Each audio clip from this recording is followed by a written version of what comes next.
try this again. All right, everyone, welcome to Tableau Live, the Boulder Insights Tableau Live September session. We're thrilled that you're here with us. We are going to be having some of my colleagues joining. Chris Cox, if you want to come off and turn on your video, Chris, and Austin Winter is joining as well, another colleague of mine, and we're going to be handling all your Tableau questions live that we can during this session. So we do have a question form. I will put that in the chat here as soon as Chris starts to answer a question, and we are going to take people who submitted via the question form first and are on the call, but the rest of you are welcome to ask questions live. You can come off mute, you can put it into the chat, and we will do our best to try to help answer your questions during this call. This is something we do for those of you joining for the first time. We tend to do this every Friday. We did have the Labor Day holiday and then 9/11 last Friday, so we decided to do it on the 18th of this month, but typically you'll use this same Zoom account. You can register for the next session with that, and you always have the question form for in between times when you have questions for us, and we will show you how to get time on our calendars via Calendly too at the end of this. So when you have deeper questions that can't wait till the first Friday of the month, we're here to help you with that too. So this is just a passion of ours, is we want to be your trusted advisors here at Boulder Insight. We want to help you become Tableau Ninjas. You'll notice Chris is wearing our Tableau Ninja shirt. He is our sensei, and we are his grasshoppers. And so he is going to do his best. Our goal is not to come in as ninjas unless you want us to. Our goal is really to help you become ninjas on your own, on your Tableau journey. So with no further ado, I'm going to hand this over to Chris right now. And the first question we want to answer is from Cassandra Robinson. And Cassandra is on the call. The question she had submitted in advance is there a way to dynamically filter dates? And dates in Tableau always have great questions from people regarding that. And so we get lots of date questions. So what Cassandra was looking for, I would like all the charts in a dashboard to display the most recent 12 months, even when the date refreshes monthly. I currently go into each chart and select the current month and deselect the oldest month manually in the date filter. That is a lot of work, right? So how can we do this with less effort? So her organization's using version 2019.4. So Chris, I know you have some ideas around this one. I'll hand it over to you. All right, thank you. All right, let me share my screen and I'll just show you a couple of things on this. So let me just build a couple of quick views, just nothing crazy, category, and let's do profit and sales by customer. All right, oops. Okay. Something like that. Okay, so if we're looking on these two charts, we'll just call this one scatter. Okay, so if we're building this dashboard here, right? So we got this all built out, and let's say we want to, oops, gonna make this be full screen just so we have more room. Okay, all right. So so one of the things, so I think the first piece I would do is to if you're using some sort of a date filter, to when you drag on your like your order date, don't actually use actually range of dates. So the range is something I know people ask for because they want to say, oh, well, I want to get back to a certain time period or whatever else it is. But the problem with that is, and I think as you're experiencing it, when you get new dates in, your max and your min are already set. So that's not something that changes. So really, it's this whole relative date piece is key. So here we can say I want to do the last like 12 months or something like that. I think in this data set I don't have that much data, so it's going to wipe everything out. Let's just do last 12 years, just so we actually get some data. But this would be how you would do that. And then the thought is to make this apply. So we'll go to our dashboard and we'll go ahead and show this filter. So order order date pops up over here. Now, now we want to make sure that this actually applied to all of these worksheets. You could do it to the entire data source if that's what you wanted, or you can just do selected worksheets and then just choose the all on this dashboard option. So now as I change this, so that's going to make it so you don't have to go into every graph. You know, by default, they're going to be the last 12 months, which is going to always change, or sorry, 12 years. Let's try to get some changing here to see what happens. So there's 8, there's 9. So we do see some changing happening, right? So that's actually great. So now the other problem is, okay, well, I have like users that want to, you know, to kind of get like, you know, get like a different like pieces of actually data. Well, something that we would do quite often is this. Let me just build one more quick chart because I think you're gonna need it. Order date, and let's say sales, and we'll, you know, make this be month, and that doesn't look very good. We'll use the old show me trick. There we go. Okay, so this is a sales over time, but by month and date, right? So I just call this my trend. So the other key here by the way, is since so if I pull this in. Now this is going to have to actually change because it's not going because I didn't actually select this at the time. So if I pull in something new, I'm going to have to go back and do that. Now, if I would have done it where I said apply to worksheets and all using this data source, then then that photo is going to get applied on each actually sheet I build. So there's just different ways to do that. So that would make that apply. But what's going to happen is you're going to say, okay, well, I actually want to get a different time range, and this relative only works off like today. So if I want to go back in time and look at a different slice, I really can't do that with this. True, but what you can do is this, which is something that we do often. Let's say I'm going to pull in sales, and I'm just going to do this really fast, order date, and I'm going to make this be my years, and I'll do discrete for this one. Actually, I can do it this way too. So year, sorry, I should have did it that way. And I'll copy this one down here for a second, and I'll choose month. Okay, so now I had the hit my show me, and I hit this little button here. So this doesn't look like much yet, but what I think is cool is if I build it like this, and I say I want my sum of, or my sales to be my color, and then just because I'm a little bit anal, I like to put a little white thing in the middle there. And let's make this something we can do more with. I mean, this gives us years, but it's not perfect, but I'll kind of show you what I'm talking about here. So hide that, and I'll rotate this label. Okay, so now what we have, and we'll call this one heat map. So now I have this little like a nav bar that I can leverage.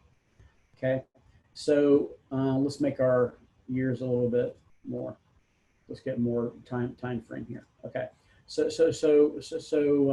now by having this, I can use actions, which I probably want to do anyway. I want to go ahead and make my actions be kind of all to all.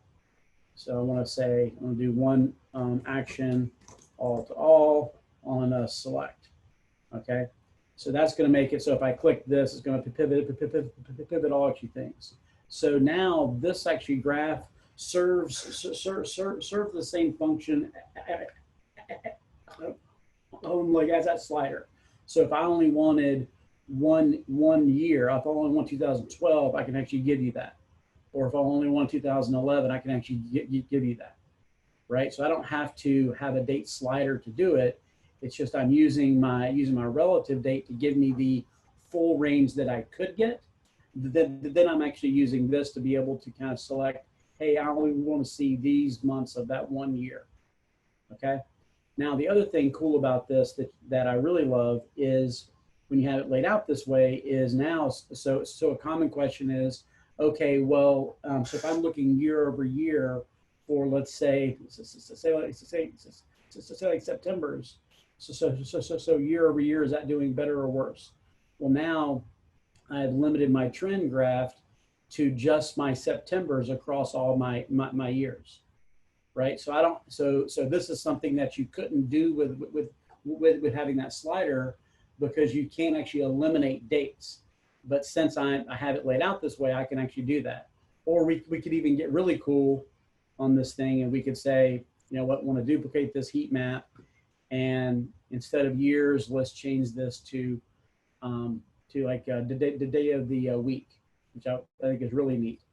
So now we can really get some cool stuff here, where we say, you know, heat map 2. I'll get rid of this. We don't need that. Now I can say, hey, if I want to do, actually, tell me what happens on actually Mondays. So now this graph has been eliminated. So I've eliminated every day of the week except for Monday overtime, which I think is actually cool. So anyway, that's that's just kind of more of an answer than what you asked, but I think that would solve it. Does that answer your question? Or Cassandra, feel free to come off mute if you have some clarification or questions that you'd like to ask around it.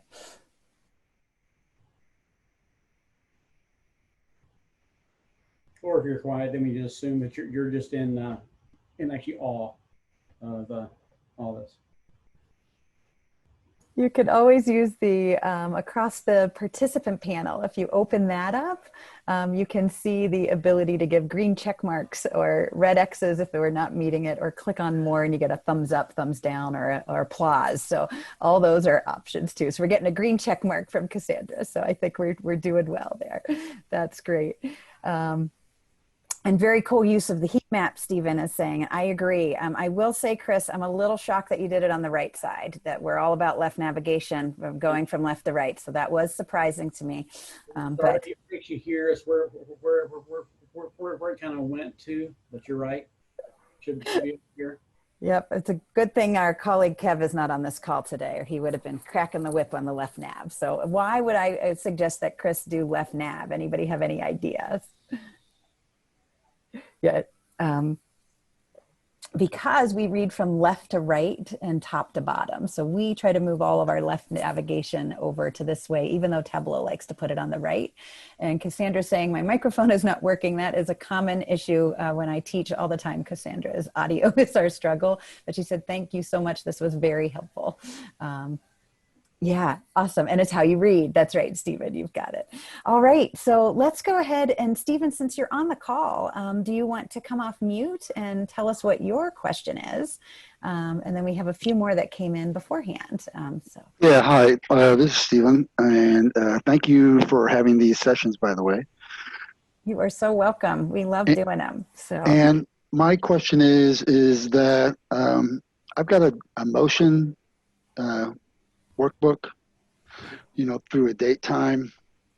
Doing some animation on the pages. Yeah, animation. Motion chart. Yeah. Motion chart. And is there a two-part question? And what I've researched is basically no, but I don't know if you guys have any other ideas, but is there any way to make that automatic so it just runs without clicking the play button? And then second is when you publish it, the play button goes away. Yeah. And everything I see says that we don't put it on the publish because to serve or to save server memory or whatever. But so do you want to answer that, Chris, or do you want me to? No, you can go ahead, but I think you can go ahead and do what you want. And yeah, so my thought is the answer is if you're using the motion chart functionality before version 2022 or 2020.1, that will not work. But if you're in version 2020.1 and you're using that pages shelf with the new animation feature, it should be working in server now, is my understanding. And I think, Chris, we looked into that this week for one of the classes I was teaching. But you're correct, Stephen. It used to be in earlier versions when you used the motion chart functionality, it only worked in desktop. As for getting it to run automatically without pushing the play button, I don't know exactly how to do that, but Chris, I know you have a nice animation chart that you have shown before that we have permission to show, that as you use it on the filtering shelf, you can have the animation as people are filtering the animation as running, I believe, without hitting play. Do you have that example? Yeah, I think it's not. So I think what he's talking about is the whole pages shelf, Right. and so that's not the Same as animations. Yeah. So motion chart with that. Yeah. So yeah, maybe talk about animations. That might be the answer. But if you're using the pages and motions charts, those typically don't work in server from what I understand. But yeah, we're version 2019 1.2. So. Okay. You're getting there. This is the one that you need. So 321 to get this piece. But and this is not exactly what you're wanting, but it's definitely cool. I don't know that like page issue shelf works, but this is so format, animations, and then you have, turn it on and you can pick some time frame. So now when I click this button, it's gonna move a little slowly and kind of show you stuff. So I can make it go slower, very slow. Ooh, that's kind of cool. And so that actually does work. But I think that I don't know that they have on server. I don't think that play button actually works still. So you don't think the play button's on server? No, I don't think so. Okay. All right. Well, that answers my questions. Something has changed. I mean, but so the other thing too is that I mean, we've been doing this for a long time, and I have never even. I have never even. So actually had a use for that. So can you kind of tell me what's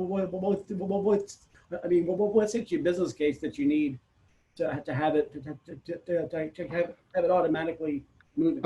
I really didn't. I just thought it'd be cool. Okay, well, yeah, I mean, it's cool for sure.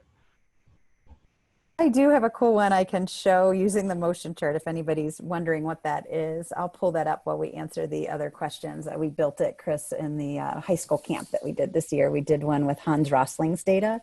And the cool thing about it is it's essentially creating like a video of your data, and it was showing birth rates and life expectancy over time. And so I do have one I can pull up here as well and show that when you pull it on the motion chart, it on the pages shelf, it then becomes able to come to life, and you can see how things have changed over time. So I'll pull up that Hans Rosling one while we're talking, and if we have time to show that, I can give an example of that as well. That will be a little bit more interesting than your scatter plot that you're working on right now with it. But I did just this week, I felt like we did an animation on the pages shelf as well. So I'll try to see what else I can find while we're solving a few other questions. Yeah, I don't think that's doing it quite yet, but I've got a good example with oh yeah, it's changing it. I do have the Hans Rosling chart that's really fascinating. So I'll pull that one up. It's a great TED Talk called The Best Stats You've Ever Seen. So I'll put a link to that TED Talk as well in the chat, just in case anybody else is piqued about this idea of motion charts and animation. But Chris, I do know you have that one animation chart we have shown as well. Maybe it's Precision Lender, something like that, that we can show that as well. While we're looking for that, why don't I bring in my colleague Austin Winter is joining us now. And one of the questions that came up was an interesting question. I don't know if, let me look at who asked that question. It's from Courtney Andrews, and she's not on the call, but we're going to be working on having a good place on our site in the next week for our recordings for all these sessions that we've been doing over the summer and now into fall. But Courtney Andrews from Morehead State University was asking if you can build an interactive organizational chart. And Austin has actually done this for one of our larger clients. And so we thought Austin could talk a little bit about the concept behind it and perhaps show some examples. So, and I'm going to admit someone in. I'll hand it over to you, Austin. Great. Thanks, Heather. Yeah. Boy, organizational charts can be very difficult to pull off for a couple of reasons. One, the way Tableau reads data generally is in column to row format. So when we see our column headers, of course, those, if you're looking in Excel, those are going to be the ones that we're going to be filtering off. Can you see the right screen here? Is this it? You've got it, sir. Okay, great. So that everyone's, I know you guys are all probably pretty wowed. I didn't build this. I found this off the internet, full stop. But what I will say is organizational levels come in two different ways. They can come in one giant column where you can see everybody in level 1 or everybody in level 2, and everybody in the organization is kind of in a manager and direct or manager and employee kind of hierarchy. So there's kind of two columns to see who's the manager and who's the employee, and that goes all the way down a very long data set. The other way you can see it is if you have, let's say, 10 layers in your organization, you can see layers 1, 2, 3, 4, 5, all the way across. It becomes really wide and kind of like Excel and easier to read for humans, but also harder to deal with in Tableau. And so there aren't really great ways. The way that these guys built it is the most visual way I've seen that's particularly interesting, where they did a lot of custom data work in Alteryx to get different points on essentially a scatter plot to have all their organization all laid out in a way that it kind of flows together and it looks very visual. But this is the most visual way I can see doing an organizational chart, although it just doesn't show me what I actually need to know. What I would imagine in an org chart, what we've been doing is looking at the span of control and saying, hey, do I have managers who are managing enough people? For example, in this chart, I see there's one manager here who only has one person. To me, that's a red flag. What I would want to see is them having at least 5, like everybody else in this chart, because, the more people you have per manager, the less managers you have to hire, you have to pay a manager's salary to. And so there's ways of saying, hey, this manager and this employee might get absorbed into, the yellow bin here. And so there's different ways to visualize this and to see what you need to do with your organization. But again, it comes back to the use case. And without really knowing what the exact use case is, it's hard to say what to build for a visualization there, other than they can be really complicated and there's not necessarily an easy solution to say, hey, this is the way you show an org chart. But yeah, we can definitely build items like this. I wish I could show what I've built. It's pretty cool. Chris, I know you were helping me build a lot of this. Can you kind of talk through some of those use cases as well? Yeah, I mean, yeah, I think he's right. The other thing I was just going to say is, I think the whole question was, can you make one that that kind of builds itself, and is like, this this one that's interactive. I think the problem comes into is that to do something like this, like also said, there's going to be a lot of like data prep that goes into getting your data that way, versus if we think about, okay, well, what's the really point of this? So what we ended up doing, a lot of, people kind of start off asking for this org chart, but I mean, really what they mean is they actually need to know, okay, who has managers, and then of those people that are reporting to somebody, are they in a certain salary band or things like that. So really, if you could define the business reason, what you'll end up finding is the org chart is just a nice overall view. So maybe building a static one and not having it be ever changing, like dynamic, is probably a better bet. But then really build around your business function to say, okay, well, what are we trying to solve with this? So that's just kind of the And the business case is the biggest thing. I mean, what this chart doesn't really tell me, intuitively, is how many managers there are within my company, how many employees there are, what my target goals are and use cases are. And at the end of the day, when it comes to building an org chart, it's going to be for someone who's a higher up in the organization who wants to see the numbers.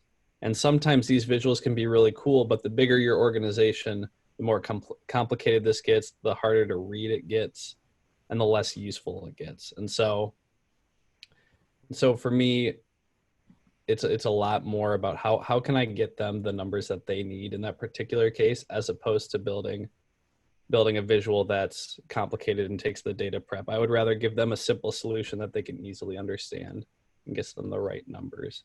And so whether or not that's salaries or performance or number of managers per organization, number of employees per manager, whatever the case is, I would want to build a story around their exact ask. And since we don't know that, it'd be harder to prescribe that what I would build in order to satisfy that ask. Thank you so much, Austin. I will also put the link to the blog post about this into the chat for you all. So if you want to dive deeper into it, if you do want more support from us, then you can schedule time with us via Calendly. We could do a first 15-minute free session with you to get an idea of what your needs are, and then give you an estimate of what that would take for us to help you learn how to build that. We're really growing our coaching and mentoring program to try to help people be able to answer their own questions and get there and get those skills improved. So we love that. So I have put in the link to the TED Talk for the best stats you've ever seen. I'm going to share my screen and just show you, since we talked about the motion chart, let me move this over. And just show you what that looks like. So again, Chris showed you that you can put this on the pages shelf. We have a year on the pages shelf. If I go back to the chart, and here is this motion chart that happens. So what we're looking at is fertility rates starting in 1960 and the life expectancy rate. And so if you hit play and if you watch the TED Talk that Hans Rosling does, he's very animated and excited about this and showing. And my work before coming to Boulder Insight, I was doing a lot of work around poverty eradication, doing work in Uganda, Africa with a company called Bead for Life, and now the sister organization, the Street Business School. And so I find this information fascinating when you're looking. So as you watch this chart grow, you can see over time, more and more people, more and more countries are having less children and living longer, except for this group that is pink as you're looking. And that is Sub-Saharan Africa, where I was doing the work with Bead for Life. And we do know, for instance, Uganda had one of the highest rates of population for children 0 to 14. And so we were definitely seeing that trend happening. So as you watch it over time, I'll speed this up a little bit. With it, you can see, if we do this on the faster speed, just how life expectancy, the less children people were having, the more the life expectancy is. So with my children, if they're really upsetting me, I sometimes pull this up and say, see, you're killing me with all this. You know, children can make your life a little bit harder sometimes, but always much better. But, you know, just on the joking days, I can pull this out and show them. But you can start to see the different population rates and the fact that there's still many children that are being had there, and the life expectancy that goes along with that. So just an example of a motion chart. That TED Talk I highly recommend. It's one of the top 10 of all times on TED Talk. So go ahead and check that out. So Chris, we have another, I'll stop sharing my screen. Christina Seekley was able to join us. She met us at TC last year, and so I'm super excited that she is staying connected with us. And oh, here she is coming off her camera. I love that. Hello. And so Christina had a question that you already answered a bit, Chris, but I'll let Christina talk about it. The question that came in was, I have a clock in and clock out times for multiple people, not peoples, but I'm trying to count the number of people on the clock for every 30 minutes throughout the day. I can do this in Excel, but how do I do this in Tableau? Essentially getting a 1 for every person at every 30-minute interval. But Christina, I think you might have a deeper question. Chris did answer that right away with you, but let's go ahead and hear from you, and I'll stop talking. So. Sure. Well, thank you, Chris, for that quick response yesterday. So very appreciated. So really, just to give a quick background on the problem I'm trying to solve. So I do a lot of analysis, like efficiency analysis and then staffing analysis in a consulting role that I am in with the Cleveland Clinic. And A lot of the work I've started translating over to Tableau. This staffing piece, I have not quite figured out how to get there yet. So the question that, through this that we're trying to solve, and maybe I can share my screen if that's helpful. Where is it? Should be a Oh, here we go. There you go. Okay. Sorry, working between all the various virtual platforms here. Okay, can you see this okay?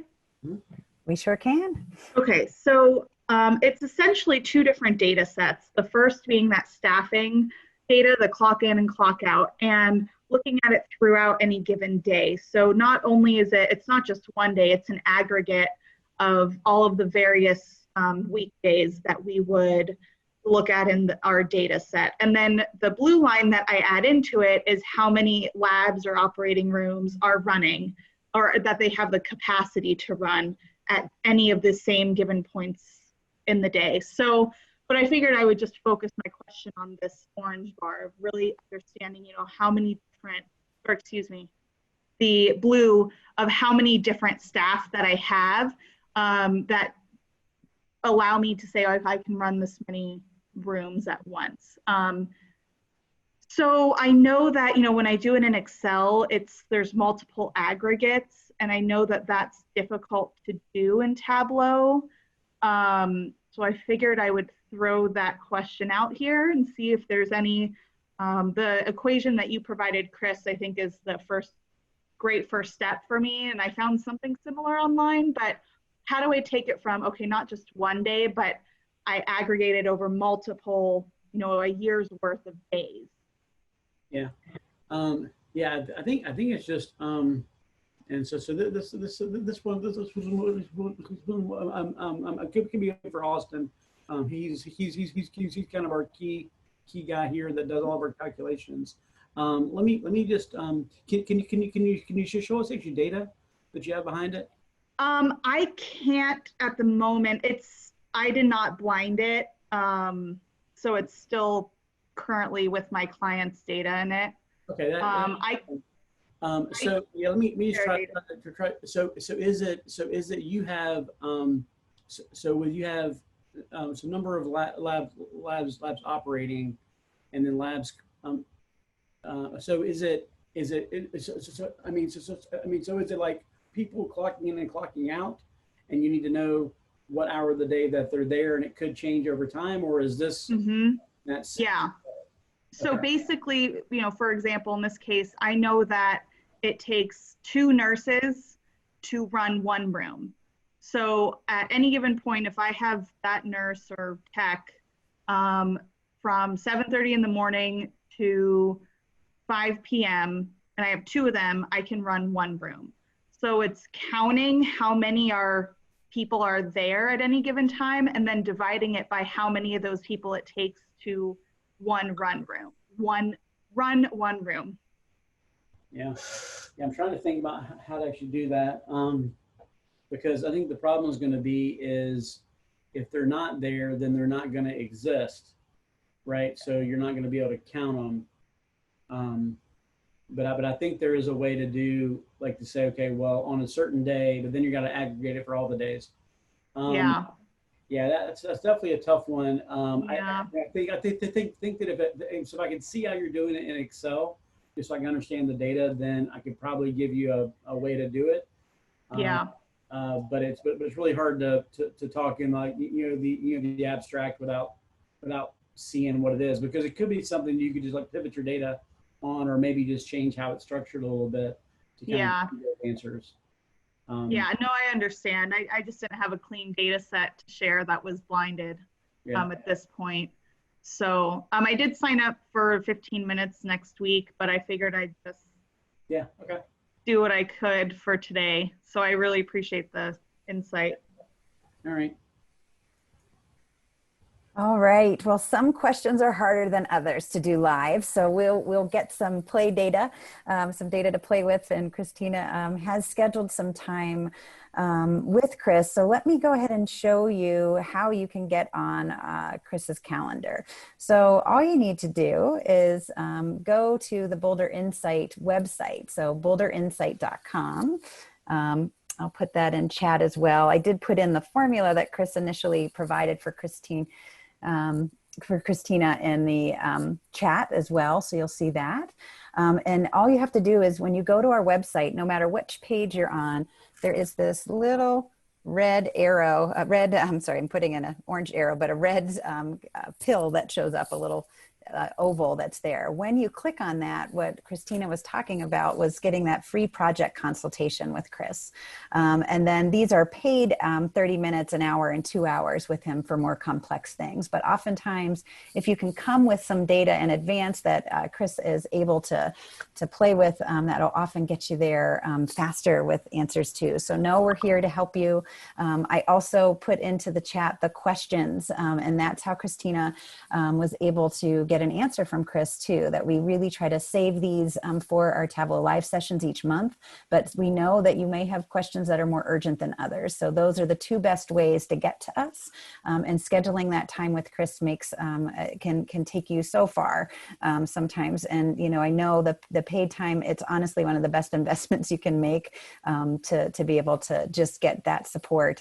Austin also, you can get time on his calendar, and anytime I send you an email, or you'll always see my Calendly link as well. So if Chris isn't available, you can email me at heather@boulderinsight.com and let me know that you would like to get what your problem is, and that you'd like to get some time, or you can even put that in the questions form and put it in the comments. And I'll send you the links for Austin and my calendars as well too. Austin is our resident calculation ninja for our whole team, and has a lot of great skills that he can share too. So you're in good hands with all of us, just depending on what your question is that you'd like with it.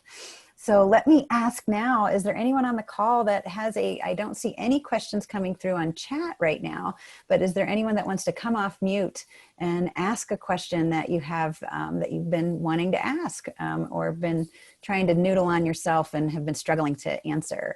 This is your chance.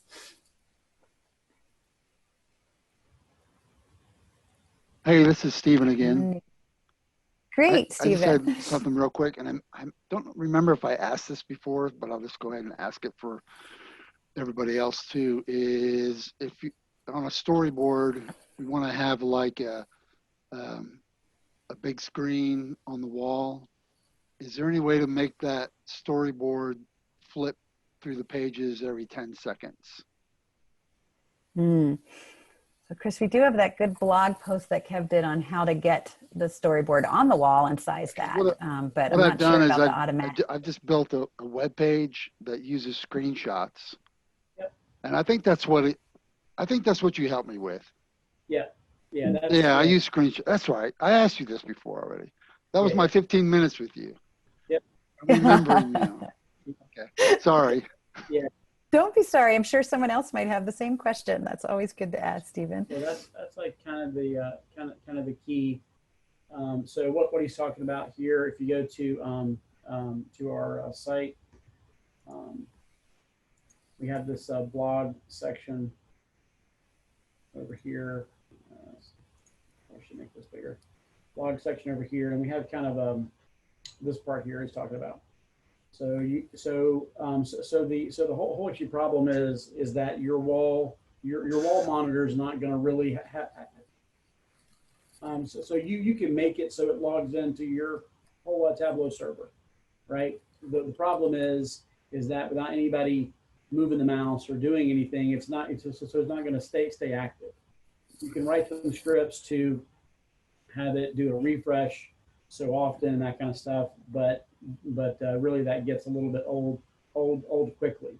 The other problem is that the Tableau doesn't scale perfectly. So whenever you have a different size screen, you got to build a different dashboard for it and that kind of thing. So what we typically do is we actually build these these images.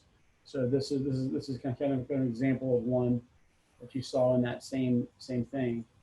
And then I can make this full screen. I'll show you, or even half screen. So now this is just an image. So it doesn't actually matter what size screen I put it on. It's going to actually scale it perfectly. And then this is a web page that's going to rotate between multiple images. So in a few seconds, you're going to see it change down here to like the current month. So technically, I have two different images, one for year to date, and then one for the current month. So if you had multiples, see that there you go, just change to September, right? So so we just have a script that runs in the background that hits the Tableau server, and every 15 minutes, that downloads a new image, and it just saves it in a folder that we can access. But that's actually really it to get that piece done. And how we do our images is through a different tool we have built. It's called a BizBot. So BizBot does exactly what you think it does. Is it runs a schedule. So if I wanted to, go and grab a certain dashboard, I just name it whatever I want. I would just paste in the URL of the dashboard that I want to grab. I pick PNG, CSV, different flavors of a PDF. Now, so this one is set to actually email things out. So we have a version of this running that does this same function. It generates a PNG from the server and then just saves it in a location that we can access from here.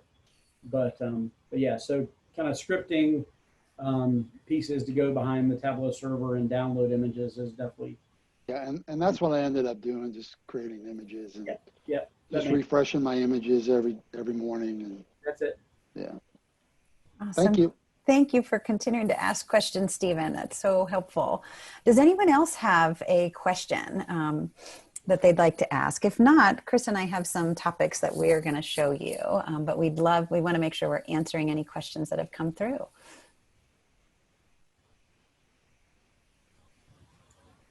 All right, I'm not seeing anything in chat. So a lot of times we do some really awesome work for clients, but we can't show it because of NDAs, and they would take our firstborn children. And I really love my kids, even though I jokingly said they're killing me sometimes. I do love my boys, and I'm lucky to have them. But we do have a project that we just finished last week. That is for public consumption. So I thought this might be an interesting one to show you all. There is the Colorado Health Foundation here in Colorado, and they do a survey a couple times of a year. They call it the Pulse Poll, the Colorado Pulse Poll, and they're taking a pulse on what's happening around healthcare for Coloradans and what other challenges are facing Coloradans, looking at healthcare, looking at housing and homelessness, hunger and food insecurity.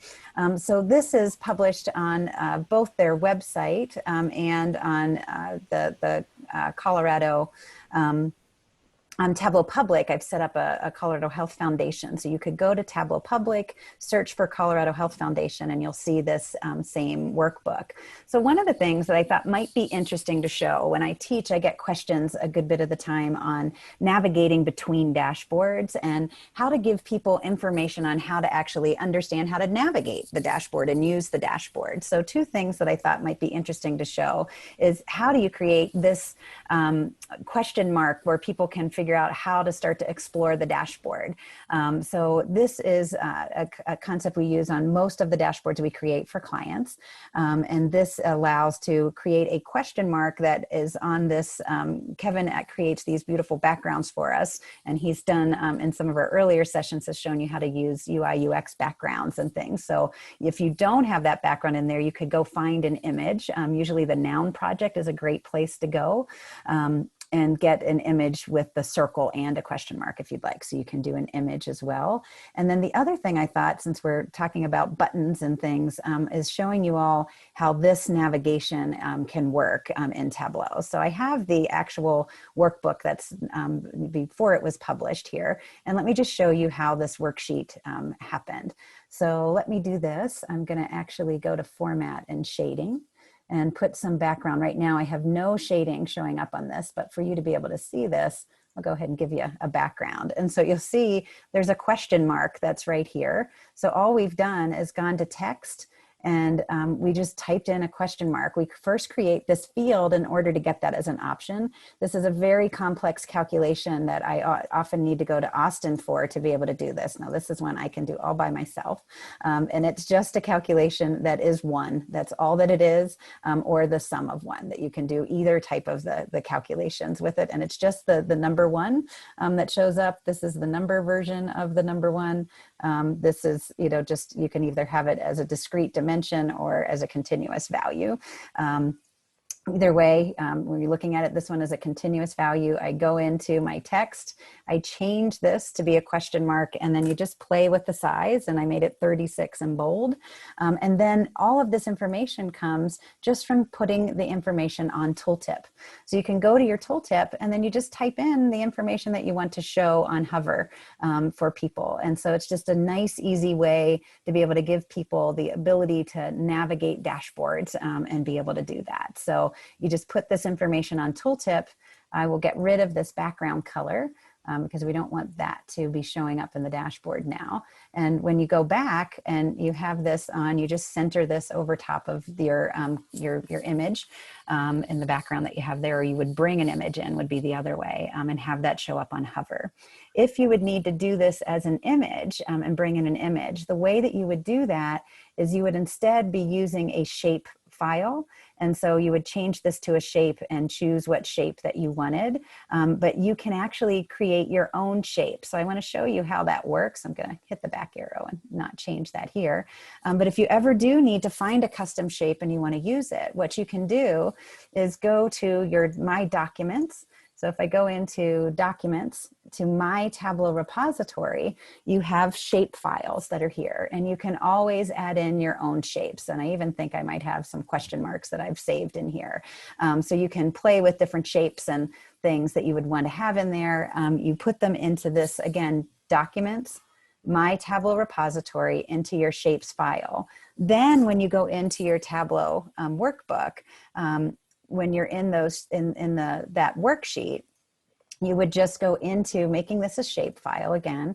And what you would do is when you're in here, go to more shapes, and then you'd say reload shapes. And then from there, you should be able to see any of the custom ones that you've created. So here's all my question marks that I could access and things too. So let me back arrow that. So that is the cool tooltip function, and just a really great way to be able to allow end users to understand how to navigate a dashboard without it taking up so much space. Okay, let me pause and see if there's any questions on using a tooltip. This could be a light bulb, it could be a question mark, whatever you'd like. Cool. If there's no questions on that, let me show you this cool way to do navigation between dashboards. So if you're working in earlier versions of Tableau, there didn't used to be a button option. You would have to actually create a worksheet, do some kind of custom image, and then drag that worksheet in and create a dashboard action to be able to do that for earlier versions of Tableau. But later versions, I believe like 2019.3, I think that was right at 2019.1 is when it came out, and it was called a button down here. So if I zoom in, you'll see a button option. In earlier versions, in 2020.1 and beyond, 2020 first version, it changed from a button to now being called navigation. So it used to be called button in 2019 versions. Before that, you would have to use a worksheet. So these are all buttons that Kevin has made for us as images in Adobe Photoshop. Again, you could make your own buttons that you could find a shape, and then you could just put a text box on top of this that you could float on top and put your text. But to create a button, you essentially just say navigation. I'm going to make this floating. and you would bring this into the view where you want to have it. And then Tableau automatically gives you a button, but you can always edit that button. And for here, you can do a text button and put just text on it. This is also where you get to say where you want this to navigate to. And then you do have the option. So which dashboard do you want it to go to is the navigation. And then you can choose the image. So for this one, I'm going to go ahead and close this. And I'll just show you the one that's already built here. But what we've done here, this is the mental health and substance abuse dashboard that we wanted to go to. So that's all we did with our navigation is we said, hey, we want to go to the mental health and substance abuse first dashboard. I'll show you what happens once you get to the second one using buttons as well. But this gets you to that navigation going to a different dashboard within the same workbook. It's only going to be working with other dashboards within the workbook. We do have an image button, and here I went and chose the image that I wanted to use. And you can see these are some other buttons for another client. We have a Mexico dashboard, a Canada dashboard, and a US one. So this is where I would get other images, but this is all you do is you have those images saved somewhere and you go in and add those. So that's how all these images were taken care of. And then if I'm in presentation mode here, I can show you if I go to the mental health dashboard, this gives us the breakdown of all the information as to what has been happening with the questions people are answering around mental health. And if they want to get to the other dashboard on mental health, we used another image button to get you to the second dashboard. This button is yet another button that we've used that gets you back home. And then you can go using this like an index page, like a website that you're used to seeing. And let's say I've looked at challenges facing Colorado. I want to go to the next section. And here's the coronavirus and talking about those. So these are all custom buttons that we've created custom shapes for. I use this home button all the time now. And put that in my other dashboards as well. So just thought this could be a fun way. It's really important that new users in Tableau often try to put every bit of information, every worksheet they've ever created in their one dashboard. And we want you to be able to narrow that information and get to the information that you need by navigating between dashboards. So you can have a dashboard that has the first set of questions or the overview and you want to get to details. There's ways that you can go ahead and use menu actions as well, but these navigation buttons are super powerful and cool that you can now do images as well. So that is my little show and tell. And I know we have about 6 minutes left on the call. So if there is any other questions around the navigation between dashboards, please ask those. If not, Chris is going to have another little trick up his sleeve on how to swap out using something like the button as well, but working within the same dashboard. So Chris, I'll let you pull up that one where we're swapping out details from a detailed dashboard to one right on the same dashboard rather than navigating to a different space, a different dashboard. Any questions? All right, Chris, I think we'll have you do that last piece, show that. I thought that was kind of a cool, just things we've been working on over the last month that we can show and tell with you all and see if those could be helpful. And I've been kind of doing some formatting on this dashboard. So this is something that we'll actually send out, just kind of making it look better. It's the same one that I built earlier, just got a little bit more stuff happening now. Oh, we got the animation in. It's awesome. This is Tableau Live. I love it, Chris. Great work. Well, I will send this TwibX file out to all of you that registered right after class here, after this session. Put this one down, move the trend up here instead, just for right now. I'll change this later. So something that we do quite often is we'll make, like say for example, this dashboard here. I may want to have a duplicate of it that does something different. So maybe it's, there's several ways to do this. I'm just going to do this kind of quickly, but let's say I want this a percent of total, and then I want to compute using table across. So I may have a category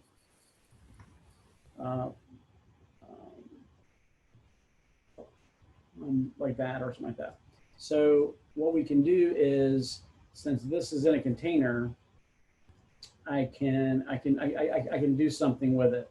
I can say I want to add my show hide button.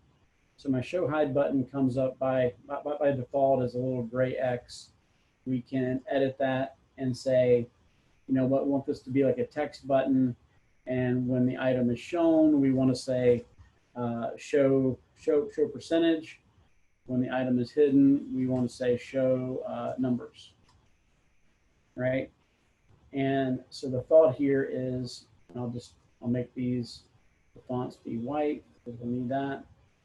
And I'll put a little border around it. That way it looks more like a button. So border of white. Okay. Now that should look like something now. So show a percentage, show button, or show numbers. So we can just put that right there for now. So now the thought is, if I click this, it's going to go actually away. So now in the background, I can take that other dashboard that I have, and I'll just kind of layer that in here, so it fits in the same spot. So technically, now the only thing I will have to change is that. So now I have these are percentages showing up, which is great. The only thing I'm going to have to change is now this one goes over top. It's gonna not look correct, and the reason why is because I have my background is actually clear. So if I just take my background and I make it the same color, so I've already got a color in here. So instead of having my clear background, I need to have it colored, which this, I think it's actually that one. I think it's this one, I don't know. We'll find out. I think it's that one. Nope, that's it. Should be KPI color. So it should be 3B335E format.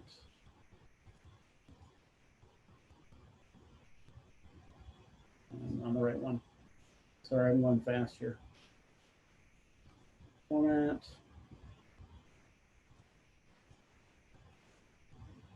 Yeah, 3B335E, I think, from memory. That doesn't look right either.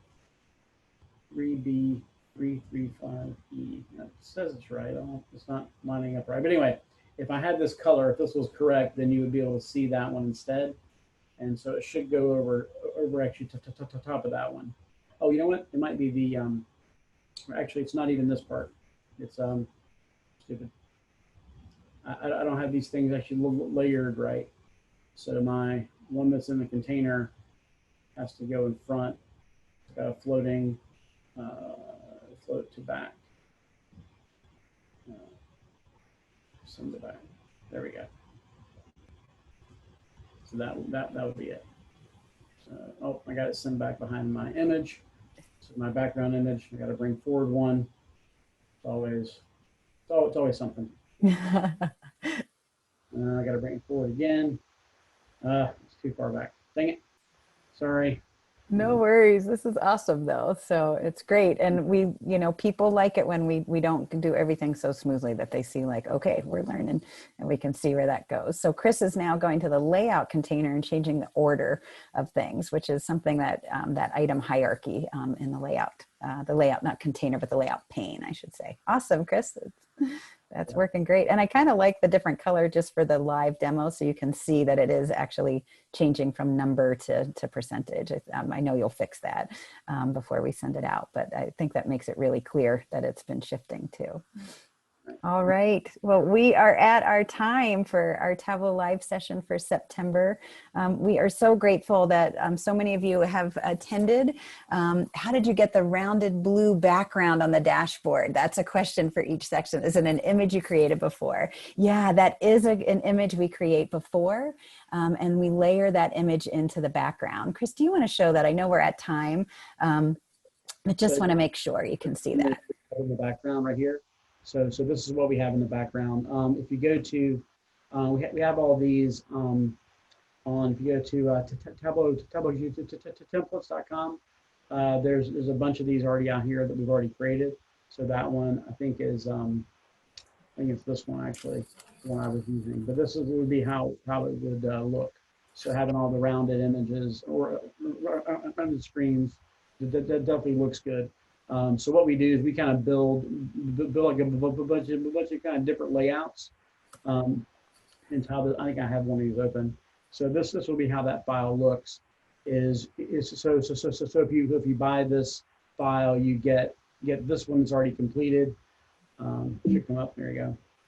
And so then you have layout 1 through 12. So this one's already set. If you already have your chart set, you can just you can just drop them into these different graphs, or I mean different containers and be done. So we got all the different layouts that you would probably need. So it's all set for you. Yeah, so this is what we do for all our clients when we work with them. And when I would teach, my students would get super excited about dashboard actions and things. And then about 5 minutes later say, but I want them to look like yours. So that's why we created Tableau Templates. I'd say, I don't know how to do that. I have a graphic design team. I have a UI UX specialist, and I've got a great team that creates these images. I just put them in.